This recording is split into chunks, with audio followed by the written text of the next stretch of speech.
Hello बच्चों, आज हम लोग एनसीईआरटी की हाई स्कूल की बुक के ट्रिग्नोमेट्री वाला चैप्टर की 8.1 एक्सरसाइज के क्वेश्चन नंबर 6 to 10 करेंगे। कल हम लोगों ने 1 to 5 किए थे, आज क्वेश्चन नंबर 6 to 10 हम लोग क्वेश्चन करेंगे। तो पहले आप लोग क्वेश्चन नंबर 6 देखो। क्वेश्चन नंबर 6 में लिखा हुआ है, if angle A and angle B are acute angle, angle A and angle B are acute angle such that cos A is equal to cos B है। A और B अपन लोगों को acute angle दिए हैं, हिंदी में न्यून कोण दिए हैं, साथ ही साथ लिखा है such that and cos A is equal to cos B है। cos A और cos B की वैल्यू इक्वल है, then show that, उसके बाद हम लोगों को शो करना है एंगल A और एंगल B कैसे होंगे इक्वल। इस क्वेश्चन में एक बात इनकम्प्लीट है, यहां पर जो ट्रायंगल यूज होगा वो राइट एंगल ट्रायंगल यूज होगा। यहां पर लिखा होना चाहिए कि ट्रायंगल एबीसी जिसके लिए ए और बी एक्यूट एंगल है वो एक राइट एंगल है। राइट एंगल ट्रायंगल होगा तो अगर ए और बी एक्यूट एंगल है तो फिर एंगल सी पर वो राइट एंगल होगा। तो राइट एंगल अपन लोग एक सी पर लेके चलेंगे इसको, तभी क्वेश्चन सॉल्व होगा। तो हम लोग क्या कर रहे हैं, पहले एक ट्रायंगल बना रहे हैं, ट्रायंगल ए बी सी। ये ट्रायंगल बना लिया हम लोगों ने ए, अब बी ऊपर लोगे क्योंकि ए और बी हम लोगों को एक्यूट एंगल दिए, तो एंगल सी पर जो है वो राइट एंगल ट्रायंगल होगा। ठीक है, अब अपन लोगों को दिया है cos A is equal to cos B है, तो एक बार एंगल ए से ये पॉइंट पर एंगल ए बनता है और बी वाले पॉइंट पर एंगल क्या बनता है बी। तो एक बार हम लोग एंगल ए को यूज करके cos A की वैल्यू निकालेंगे। हम लोग जानते हैं कि 90 डिग्री के अपोजिट क्या होता है, हाइपोटेन्यूज होता है। अब एक बार जब एंगल ए यूज करोगे तो ए के अपोजिट ये परपेंडिकुलर होगा और ये कितना होगा बेस। ए के अपोजिट ये परपेंडिकुलर होगा और इसको हम लोग क्या कहेंगे बेस कहेंगे। ठीक है, तो एक बार हम लोग cos A की वैल्यू निकालना है इस ट्रायंगल में। क्वेश्चन नंबर 6 है, cos A की वैल्यू कितनी होगी, cos A इक्वल टू कितना होता है बेस अपॉन हाइपोटेन्यूज।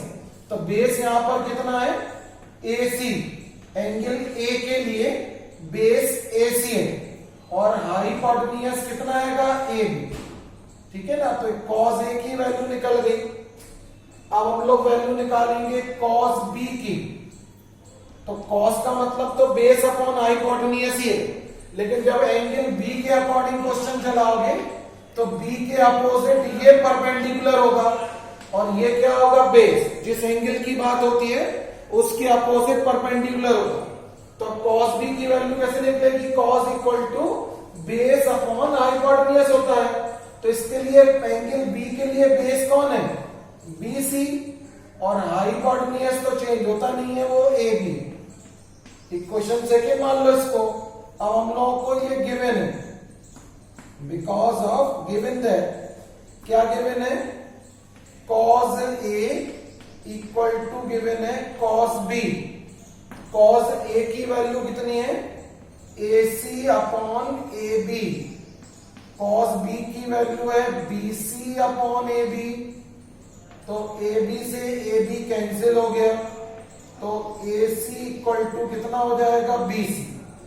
AC और BC इक्वल हो गया।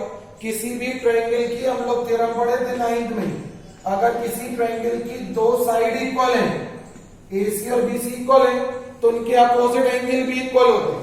ये दोनों साइड इक्वल है तो AC के अपोजिट कौन सा एंगल है एंगल B और BC के अपोजिट एंगल कितना आएगा A। इसलिए क्या लिखोगे angle B is equal to angle A। ये प्रूव्ड हो गया, तो इसको नोट कर लेंगे। नेक्स्ट वाला क्वेश्चन देखेंगे, क्वेश्चन नंबर 7।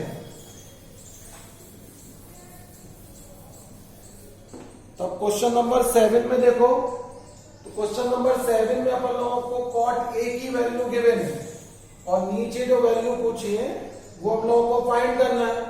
क्वेश्चन नंबर 7 में cot A की वैल्यू हम लोगों को गिवन है कि उन्होंने कहा cot A is equal to 7 upon 8 दिया है।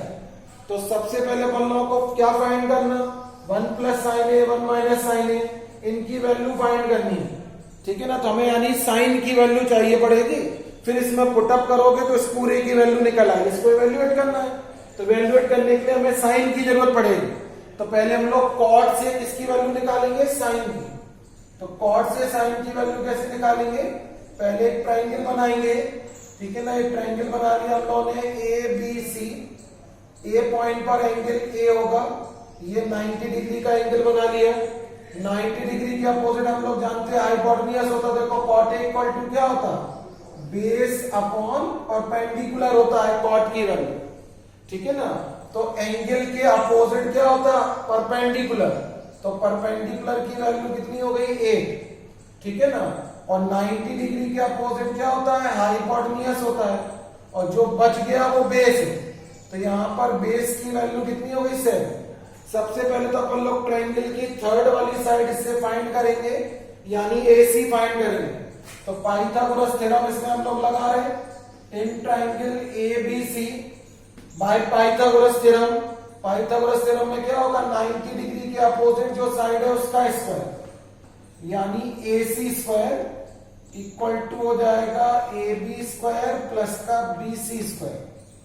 तो AC की वैल्यू हम लोगों को फाइंड करनी है, AB की वैल्यू दे रखी है 7 और BC की वैल्यू हो गई 8। तो 7 का स्क्वायर 49 और 8 का स्क्वायर हो जाएगा 64। तो इनको अपन लोग ऐड कर लेंगे तो 1 कितना हो जाएगा, 3, ठीक है। स्क्वायर हटा दोगे तो रूट लग जाएगा, तो AC की वैल्यू हो गई 113। ये AC निकल गया, इट मींस हाइपोटेन्यूज की वैल्यू फाइंड हो गई। हमें जरूरत पड़ने वाली है साइन और कॉस की। तो साइन थीटा इक्वल टू क्या होता है, परपेंडिकुलर अपॉन हाइपोटेन्यूज। तो परपेंडिकुलर कितना है, BC, और हाइपोटेन्यूज कितना आएगा, AC। तो BC की वैल्यू 8 और इसकी वैल्यू √113। फिर ऐसे हम लोग cos थीटा निकालेंगे, वो बेस अपॉन हाइपोटेन्यूज होगा। बेस की वैल्यू हो गई AB और हाइपोटेन्यूज की वैल्यू AC।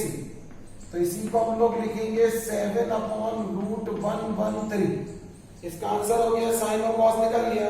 अब जो फर्स्ट वाले पार्ट में हम लोगों को वैल्यू निकालनी थी, इसमें पुटअप कर लो।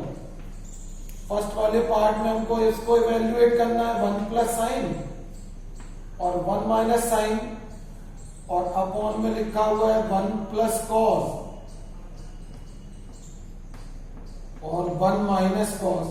तो सेपरेटली वैल्यू भी लिख सकते हैं, और तुम चाहो तो थोड़ा फैक्टर वाले फॉर्मूले लगा सकते, फिर वैल्यू लिख लो। जैसे यहां पर देखो 1 टाइम प्लस और 1 टाइम माइनस लिखा, 1 प्लस साइन और 1 माइनस साइन लिखा, नहीं लिखा, तो A plus B A minus B की फॉर्म है। तो ये A square minus B square हो सकता, A स्क्वायर मीन्स 1 का स्क्वायर 1 और ये साइन स्क्वायर हो जाएगा। ऐसे इसमें भी एक बार प्लस हो रहा है, एक बार माइनस, तो इसको हम लोग लिख सकते हैं 1 माइनस कॉस स्क्वायर। अब वैल्यू पुटअप कर लो, नहीं तो पहले वैल्यू पुटअप कर सकते थे फिर मल्टीप्लाई कर लेते। तो अभी हो जाएगा 1 माइनस साइन थीटा की वैल्यू 8/√113 का स्क्वायर, और नीचे आएगा 1 माइनस 7/√113 का स्क्वायर। अब इनका स्क्वायर करोगे तो 1 माइनस 64/113 आएगा, नीचे आएगा 1 माइनस 49/113, ठीक है ना। अब इनको अपन लोग ऊपर भी एलसीएम ले लो, नीचे भी, तो ऊपर एलसीएम आएगा 113, तो ऊपर हो जाएगा 113 माइनस 64, नीचे भी 113 एलसीएम लिया तो 113 माइनस के 49, ये कैंसिल हो जाएगा। 113 से 64 माइनस करोगे तो ऊपर 49 बचेगा, और इससे 49 माइनस करोगे तो 64 बचेगा। ये इसका फर्स्ट वाला पार्ट का आंसर हो गया, ठीक है ना। अब इसी के सेकंड वाले पार्ट में उन्होंने कहा क्या, कॉट स्क्वायर की वैल्यू निकालनी है। तो देखो कॉट स्क्वायर मतलब कॉट तो पता ही है, इसका केवल क्या करना है, स्क्वायर। तो 49 अपॉन कितना हो जाएगा, 64। इसको आप लोग कर सकते।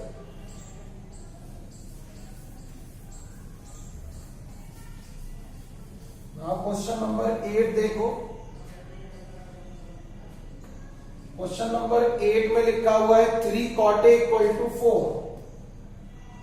3 cot A is equal to 4 है। फिर उन्होंने कहा then check this is equal to this और नॉट, यानी ये दोनों वैल्यूज इक्वल है कि नहीं। तो इक्वल चेक करने के लिए पहले जिन जिन की जरूरत पड़ेगी वो वैल्यू निकालनी पड़ेगी। साइन की जरूरत पड़ेगी, कॉस की और टेन की। तो पहले इन सारी वैल्यूज को हम लोग निकालेंगे, फिर क्वेश्चन सॉल्व करेंगे आगे कि वो इक्वल आ भी रहा कि नहीं आ।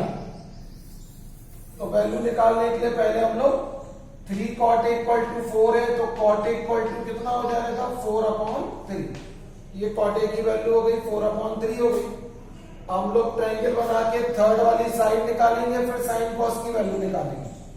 पहले एक राइट एंगल ट्रायंगल बना ले रहे हैं एबीसी, एंगल ए दिया हुआ है। अब 90 डिग्री चाहे बी को बना लो चाहे सी को, ठीक है ना। अब cot इक्वल टू फिर क्या होगा, बेस अपॉन परपेंडिकुलर, जैसे ऊपर वाले में किया था, ठीक है ना। तो एंगल के अपोजिट क्या होता है परपेंडिकुलर, तो वो 3 है। बेस की वैल्यू हो जाएगी 4। तो हम लोगों को पहले हाइपोटेन्यूज फाइंड करना पड़ेगा कितना है। तो पाइथागोरस थ्योरम लगेगी ट्रायंगल में, तो लिखेंगे in triangle ABC angle B equal to 90 degree है, तो बी के अपोजिट साइड का स्क्वायर यानी एसी स्क्वायर इक्वल टू हो जाएगा AB स्क्वायर प्लस का BC स्क्वायर। AC की वैल्यू हम लोग फाइंड कर रहे हैं, AB की वैल्यू कितनी है 4 और BC की वैल्यू है 3। इनका स्क्वायर करके ऐड करोगे तो AC स्क्वायर इक्वल टू 25, तो AC इक्वल टू कितना आएगा 5। अब जिनकी जरूरत है वो सारी वैल्यू निकाल लो। जिसकी जरूरत पड़ेगी हम लोगों को साइन ए की, तो sine equal to perpendicular upon क्या होता है हाइपोटेन्यूज होता है, ठीक है ना। तो परपेंडिकुलर की वैल्यू कितनी है, अब डायरेक्टली लिख दे रहा वरना BC लिख सकते पहले, चलो लिख दे रहा BC अपॉन AC। तो BC की वैल्यू 3 और AC की वैल्यू आ गई 5। एक जरूरत पड़ेगी अपन लोगों को cos A की, वो बेस अपॉन हाइपोटेन्यूज होगा। बेस का मतलब हो गया AB और हाइपोटेन्यूज मींस AC, तो 4/5 ये हो गया। एक जरूरत पड़ेगी अपन लोगों को tan A की, तो tan A इक्वल टू क्या होता है परपेंडिकुलर अपॉन बेस। परपेंडिकुलर हो गया BC और बेस हो गया AB, तो ये हो जाएगा 3/4। इन सब की वैल्यू निकाल ली। अब उसको चेक करना, तो चेक करने के लिए क्या करेंगे, एक बार लेफ्ट हैंड वाली वैल्यू निकालोगे यानी इसकी, और एक बार राइट वाली वैल्यू निकालोगे। अगर इक्वल आ गया तो क्या होगा कि ये सही है, और वरना इक्वल नहीं है। तो पहले अपन लोगों को चेक किसको करना है, हम लोगों को चेक करना है 1 minus tan square A upon में 1 plus tan square A equal to में चेक करना है cos स्क्वायर A और माइनस का साइन स्क्वायर A। तो एक बार लेफ्ट की वैल्यू निकालना या दोनों तरफ इक्वल लिख दो, देखो इक्वल आ रही कि नहीं आ रही। सीधा चलाना तो सीधा चला सकते, वरना एक बार लेफ्ट निकाल लो एक बार राइट, और दोनों तरफ वैल्यू भी लिख सकते हैं। इक्वल नहीं आएगी तो कैंसिल कर देना बीच का साइन। तो 1 माइनस tan A की वैल्यू कितनी है 3/4 स्क्वायर अपॉन 1 प्लस 3/4 का स्क्वायर इक्वल टू cos की वैल्यू है 4/5 का स्क्वायर और साइन की वैल्यू है 3/5 का स्क्वायर। अब इनको सॉल्व कर लो तो 1 माइनस 9/16 हो जाएगा, और ये 1 प्लस 9/16 ये हो जाएगा 16/25 माइनस के 9/25, ठीक है ना। अब ऊपर पहले नोट कर लेना, अब इसको रब कर ले रहे हैं, अभी सॉल्व करना है आगे। अब इनमें अपन लोग एलसीएम ले रहे हैं, 16 इसमें एलसीएम आएगा तो ये ऊपर हो जाएगा 16 माइनस 9, नीचे भी अपन लोग 16 एलसीएम ले रहे हैं इन दोनों में, तो 16 प्लस 9 आएगा इक्वल टू कितना होगा 25 एलसीएम ले रहे हैं, तो 16 माइनस कितना हो गया 9। अब यहाँ 16 कैंसिल, 16 से 9 माइनस करोगे तो 7 आएगा अपॉन 25, इधर पे भी कितना बचा 7/25, तो ये इक्वल है, ठीक है। इक्वल करना, चेक करना था कि वो इक्वल है कि नहीं है, तो हाँ यस बोथ आर इक्वल। ठीक है। अब नेक्स्ट वाले क्वेश्चन को देखो, क्वेश्चन नंबर 9। क्वेश्चन नंबर 9 में tan A equal to given है 1/√3। Then find the value of sin A, cos C, cos A और sin C। इनकी वैल्यू हम लोगों को फाइंड करना है। पहले tan A की वैल्यू गिवन है, तो tan A इक्वल टू 1/√3 है। तो tan A इक्वल टू कितना होता है, परपेंडिकुलर अपॉन बेस। तो पहले हम लोग ट्रायंगल की थर्ड वाली साइड को फाइंड करेंगे। तो हम लोग एक ट्रायंगल बना रहे हैं, उन्होंने यहाँ पर देखो पूरे क्वेश्चन में क्या बोला था, in triangle ABC right angle at BB, यानी B पॉइंट पर अपन लोगों को राइट एंगल बनाना है। तो B पॉइंट पर राइट एंगल हो गया, ये A पॉइंट है और ये पॉइंट C हो गया। तो A पॉइंट पर एंगल A होगा और C पॉइंट पर एंगल C होगा। पहले हम लोग एंगल A के अकॉर्डिंग थर्ड वाली साइड ट्रायंगल की फाइंड कर रहे हैं। tan इज इक्वल टू 1/√3 है, परपेंडिकुलर अपॉन बेस हो गया। एंगल A के अकॉर्डिंग ये परपेंडिकुलर है यानी 1, बेस की वैल्यू √3 हो। तो पहले हम लोग थर्ड वाली साइड फाइंड करेंगे, फिर इन सभी एंगल्स को फाइंड करेंगे। आगे अपन लोग जब पढ़ लेंगे तो यही क्वेश्चन और इजी हो जाएंगे। कब हो जाएंगे, जब हम लोग टेबल पढ़ लेंगे कि tan A इक्वल टू 1/√3 है, तो A इक्वल टू 30 डिग्री की वैल्यू होती है। अभी लेकिन हम लोगों को इसी मेथड से करना है, तो थोड़े लेंथी पढ़ सकते क्वेश्चन, ठीक है ना। तो पहले ट्रायंगल की थर्ड साइड फाइंड कर रहे हैं। In triangle ABC angle B पर कितना डिग्री का एंगल है, 90 डिग्री का। तो B के अपोजिट साइड कौन हुई, AC। तो AC स्क्वायर इक्वल टू हो जाएगा AB square plus BC square. AC की वैल्यू हम लोगों को फाइंड करना है। AB की वैल्यू है √3 और BC की वैल्यू है 1 का स्क्वायर। तो AC square equal to 3 plus 1 means 4। तो AC इक्वल टू हो जाएगा √4 और AC इक्वल टू कितना हो जाएगा 2। तो AC की वैल्यू ये हो गई 2, BC की वैल्यू 1 है, ये √3, ठीक है ना। अब जिसकी जरूरत पड़ रही है वो सब निकालना है। काय की जरूरत पड़ रही, sin A, cos A वाले एंगल से जरूरत पड़ रही है और C वाले एंगल से जरूरत पड़ रही है। तो दोनों की सबकी वैल्यू हम लोग फाइंड करेंगे। पहले एंगल A के अकॉर्डिंग देख रहे हैं, तो A के अकॉर्डिंग हम लोग sin A और क्या निकाल रहे हैं, cos A, ठीक है ना।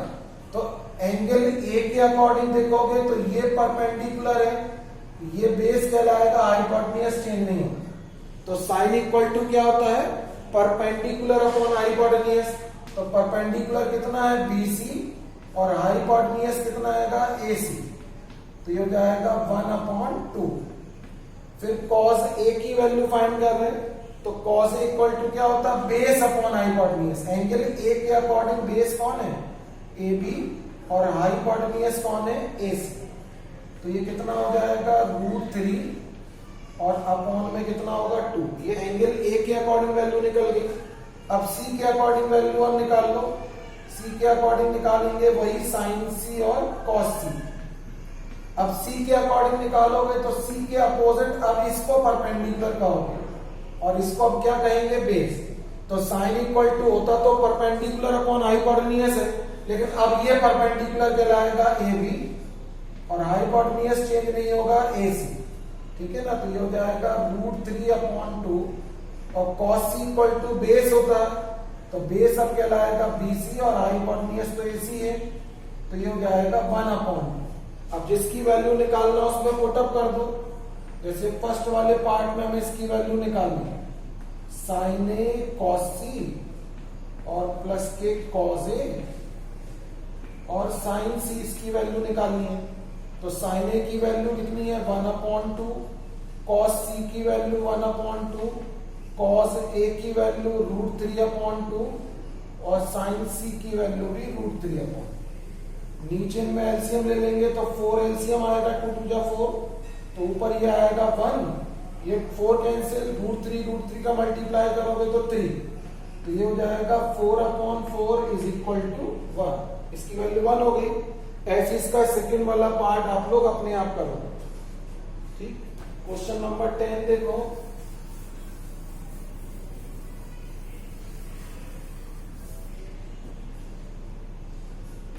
क्वेश्चन नंबर 10 में लिखा हुआ है in triangle P Q R right angle at Q. हम लोगों को ट्राइंगल पी क्यू आर बनाना है, राइट एंगल एट क्यू है, तो क्यू पर राइट एंगल है, बाकी पी कहीं पे भी बना लो और आर कहीं पे भी बना लो, ठीक है ना। तो ये बन गया। तो उन्होंने कहा in triangle P Q R right angle at Q P R plus Q R equal to 25। P R plus Q R इन दोनों की वैल्यू कितनी है जी 25 सेंटीमीटर। पी क्यूब की वैल्यू 5 है, पी क्यूब की वैल्यू अपन लोगों को 5 दे रखी है, P cube is equal to 5 centimetre दे रखी। बोले determine the value of sine P cos P ten. हम लोगों को साइन पी की वैल्यू निकालनी है, कॉस पी की वैल्यू निकालनी है और टेन पी यानी एंगल पी के अकॉर्डिंग हम लोगों को वैल्यू निकालनी है सब। तो पहले हमें इस ट्रायंगल की तीनों साइडें जो है वो पता होना चाहिए। तो पहले तीनों साइडें ट्रायंगल की हम लोग फाइंड करेंगे। पहले पाइथागोरस थ्योरम हम लोग अप्लाई कर रहे हैं। In triangle P Q R angle Q is equal to 90 degree. इसमें पाइथागोरस थ्योरम अप्लाई करोगे तो जाएगा P R square is equal to P cube square और प्लस के हो जाएंगे क्यू आर स्क्वायर, ठीक है ना। तो हम लोग को अब क्या करना है, यहां से किसी एक की वैल्यू दूसरी फॉर्म में निकालना है। ये इक्वेशन हो गई, इसमें रिलेशन हो गई पी आर और क्यू आर, जिससे चाहे पी आर की वैल्यू क्यू आर की फॉर्म में निकाल लो, ठीक है ना। तो हम लोग लिख रहे हैं from equation number 1। Equation number 1 से हम लोग यहाँ पर क्यू आर की वैल्यू निकाल ले रहे हैं, तो हो जाएगा 25 माइनस पी आर, वो यहां पर पुटअप करो। तो पी आर स्क्वायर ऐसी इक्वल टू पी क्यूब की वैल्यू है 5 और क्यू आर की वैल्यू आएगी 25 माइनस पी आर का स्क्वायर। तो अब ये पी आर स्क्वायर ऐसी 5 का स्क्वायर 25, इसमें a माइनस बी का स्क्वायर बोलोगे तो a स्क्वायर प्लस के बी स्क्वायर माइनस के 2ab 50 पी आर हो जाएगा, ठीक है। तो पी आर स्क्वायर से P R square cancel, 50 P R हम लोग इस तरफ ले आए इज इक्वल टू ये हो जाएगा 650। पी आर की वैल्यू निकालोगे तो 50 से इसमें क्या हो जाएगा डिवाइड हो जाएगा, तो पी आर की वैल्यू कितनी हो जाएगी 13। ये 13 निकल गई। अब हम लोगों को पी क्यू चाहिए, तो इक्वेशन नंबर 1 को फिर यूज करेंगे। इक्वेशन नंबर 1 में क्या था, P R plus Q R equal to 25 था, पी आर की वैल्यू 13 हो गई प्लस के क्यू आर इक्वल टू 25। तो क्यू आर इक्वल टू